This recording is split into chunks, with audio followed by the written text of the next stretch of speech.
तो हेलो दोस्तों, स्वागत है आपका फेमस स्टडी परिवार में एक बार फिर से।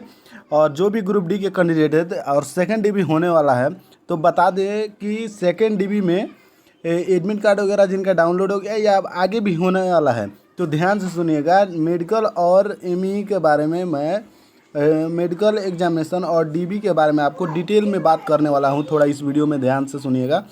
ये अभी सिकंदराबाद का साइड है, तो फिलहाल बता दूं जो कि आप लोग का एडमिट कार्ड डाउनलोड हो रहा है। जो लोग सिकंदराबाद से है तो उनका अभी यहाँ पे डाउनलोड होना स्टार्ट हो चुका है, तो आप यहाँ से डाउनलोड कर सकते हैं।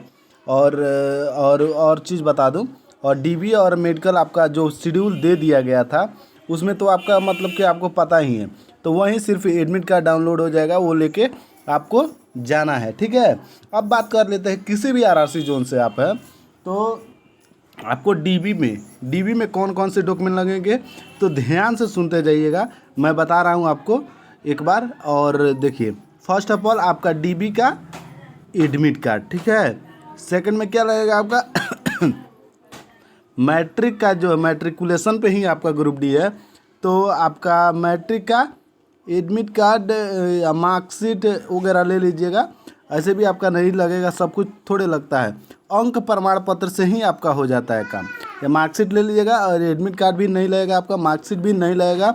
मूल प्रमाण पत्र ये लोग सिर्फ मांगे, क्योंकि मार्क्स वगैरह पे डिपेंड नहीं होता।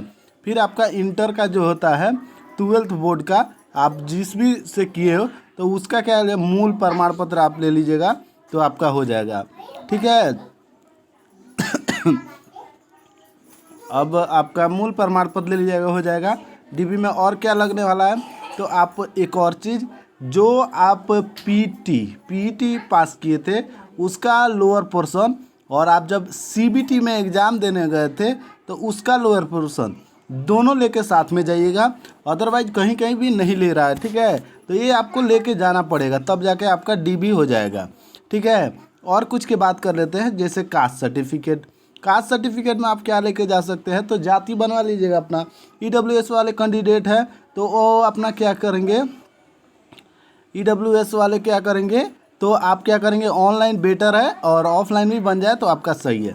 और आपको ईबीसी और ओबीसी वाले कैंडिडेट जिनका भी है ना, तो आप ध्यान दीजिए कि आपको क्या करना है, डिस्ट्रिक्ट यानी कि एसडीएम पर, अनुमंडल एसडीएम जो अधिकारी होता है, एसडीएम, डीसी पे नहीं, जो एसडीएम, डिस्ट्रिक्ट कलेक्टर के नहीं, एसडीएम के पास जाके आपके बनवा लीजिएगा।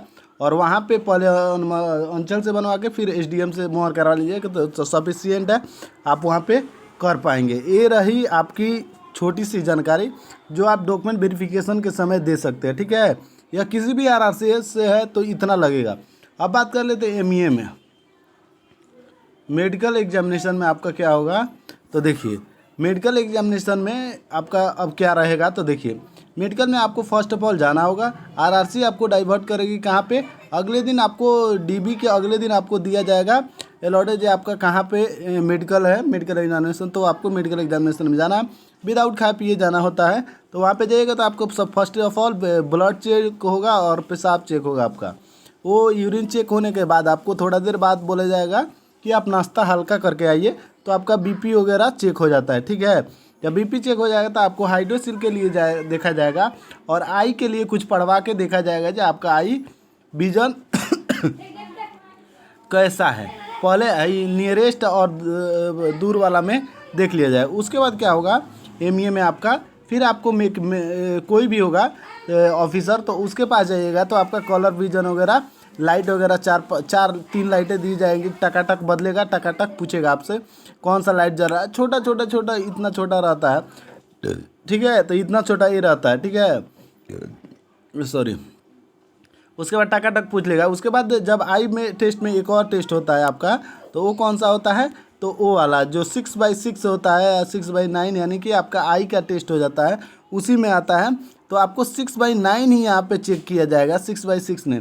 तो इस तरह का गोला होगा, एगो दूगो, फिर इससे बड़ा वाला होगा, इस तरह और बड़ा होगा, फिर बड़ा होगा, तो ये इस पे होगा, तो 6/6 हो गया, 6/9, 6/6, ये 6/6, 6/9, 6/12, 6/18 ऐसे करके। तो आपको यहाँ तक क्या होता है टकाटक बताना होता है, उसका मुंह किधर खुला होता है। आप हाथ से भी बता सकते हैं और राइट हैंड वगैरह या राइट वगैरह कह के। उसके बाद आपको फिजिकल भी टेस्ट यहाँ पे ली जाती है।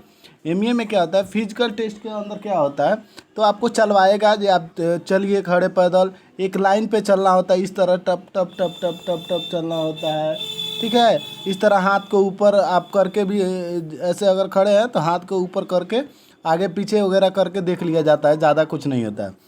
जब आप इतना कर लेते हैं तो आपका डीवी और मेडिकल कंप्लीट हो जाता है। फाइनली आपको घर भेज दिया जाता है उनके द्वारा, और उसके बाद पैनल वगैरह आ जाता है तो आप क्वालिफाइड हो जाते हैं। आई होप कि आपको जानकारी अच्छी लगी है, तो आप चैनल को सब्सक्राइब कर दीजिएगा, और जो भी आपका डाउट हो कमेंट में डाल दीजिएगा, मैं उसका देख लूँगा। चलिए मिलते हैं नेक्स्ट वीडियो में, तब तक के लिए बाय, जय हिंद, वंदे मातरम।